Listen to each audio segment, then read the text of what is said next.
திருவள்ளுவர் சொல்லியிருப்பார், தீதும் நன்றும் பிறர் தர வாரா. உன் நல்லது கெட்டது எல்லாமே உன்னால் மட்டும்தான், வேறு யாராலையும் கிடையாது, எங்கேருந்து வரல, நீ மட்டும்தான் உருவாக்குற உன் நல்லது கெட்டதை அப்படின்னு சொல்லுவார். இன்றைக்கி வந்திருக்கிற நோய் இது எல்லாத்துக்குமே காரணம் நம்ம மட்டும்தான். சென்னை, கோயம்புத்தூர், மதுரை, திருநெல்வேலி, திருச்சி, இது மட்டும் இல்லாமல் திருவாரூரில் நெல், தூத்துக்குடியில் உப்பு, ஈரோட்டில் துணி, சேலத்தில் வெள்ளம், இப்படி வர்த்தகத்தில் தமிழகம் கொடி கட்டி பறந்தாலும் சமீபத்தில் கடன் வாங்குறதுல தமிழகம் முதல் மாநிலமாக இருக்குது அப்படின்னு பல செய்திகளை நம்ம சமூக வலைதளங்களில் பார்த்துட்டு இருக்கிறோம். 7.25 கோடி மக்கள் தொகை கொண்ட இந்த தமிழகத்தோட பின்னடைவுக்கு என்ன காரணம்? 38 மாவட்டம். இந்த 38 மாவட்டத்தில் மக்களோட குறை என்ன, மக்களுடைய தேவை என்ன அப்படின்னு அரசு சம்மந்தப்பட்ட அதிகாரிகள் யாரும் நம்மளை பார்க்குறாங்களா? கிடையவே கிடையாது. அதெல்லாம் யாரும் நம்மளையே பார்க்க மாட்டாங்க. ஏன்னா நம்மளுடைய தேவைகளை நம்மளே பூர்த்தி செய்யக்கூடிய ஒரு சூழ்நிலைக்கு தள்ளப்படும். நம்ம நாட்டில் ஏன் அரசு இயற்கை வேளாண்மைக்கு இவ்வளோ தூரம் முக்கியத்துவம் கொடுக்க மாட்டேங்கிறாங்க? ஒரு மாதத்துக்கு ஒரு விவசாய குடும்பத்துக்கு 10,800 ரூபா தான் வருமானமே அப்படின்னு ஒரு புள்ளி விவரம் சொல்லுது.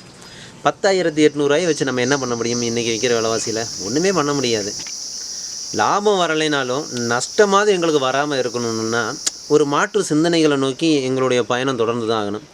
இப்போ எல்லா விவசாயிகளும் இதைத்தான் பண்ணுறாங்க, எல்லாமே இயற்கையோட விவசாயத்துக்கு வந்துட்டாங்க அப்படின்னு பார்த்தா கிடையவே கிடையாது.